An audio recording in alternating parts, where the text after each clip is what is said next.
We are on to our next finalist. He is a fourth grader at John Neely Bryan Elementary School. His name is Chinelo King. Mr. King?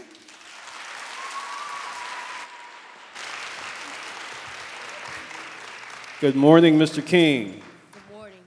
Now tell the folks, I asked you some questions this morning. Are you going to show me how to do that bow tie?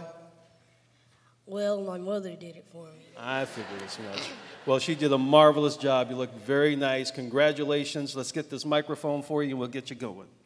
Ladies and gentlemen, Chinelo King.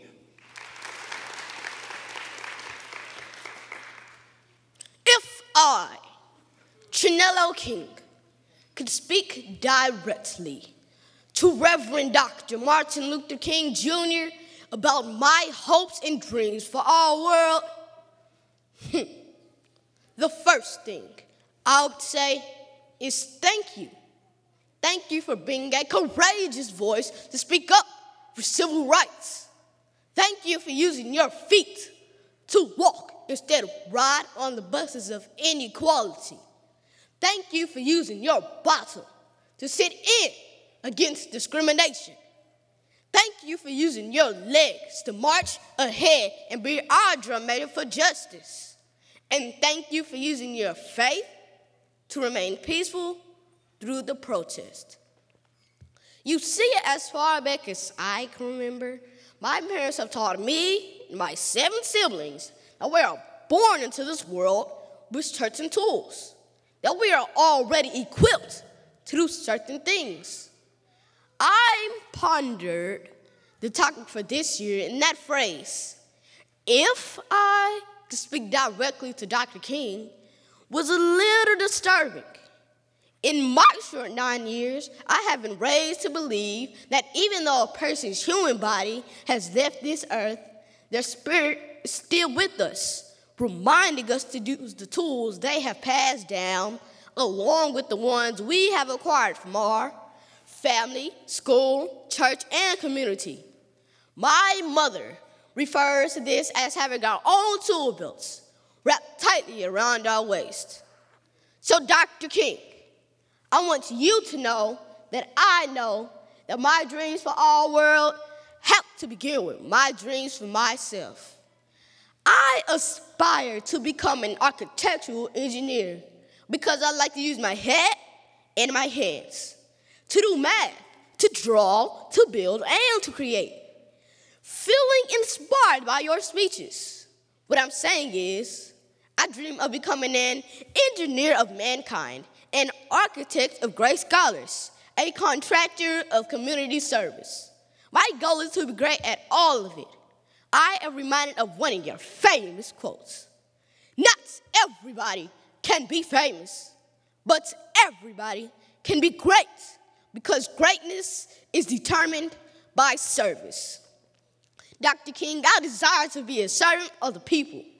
I want to be the driving force that says, wake up, get up, and let's use our tool belts to work together to build a better world. Let's use our hammers and pan out this bullying business. Grade school children picking on each other. Teenagers using technology with cyberbullying. Big companies bullying small businesses.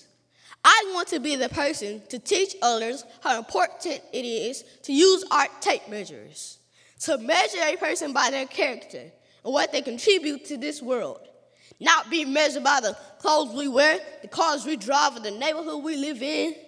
Dr. King, we must take out our saws and cut the world's resources equally, that everyone can live decently. I won't stand for it. I will lift my voice and urge people to take out their screwdrivers, to tighten up our government so they can finally realize we are all more alike than we are different. Tighten up our morals and our values and tighten up ourselves. That we take more responsibility for what happens in our own lives.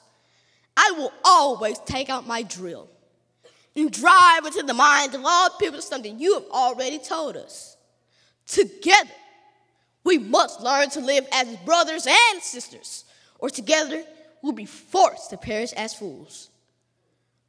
My dream for our world is to engineer a new way to live, that every generation and every nation can demolish this world of mirrors, that causes us to look up and see under the reflection of our wants and our desires. A dream that we can build up a world of windows. So when we look out, we can look through and see the needs and concerns of others. So I say to you, my brothers and sisters, take out your tools, clean them off, shine them up, and create new ones. My generation is going to need them. And we all know tools work better and last longer when they are taken care of and used correctly. And now, Dr. King, as much as I have enjoyed this conversation with you, I must bid a fond farewell because I, sir, have work to do. Thank you.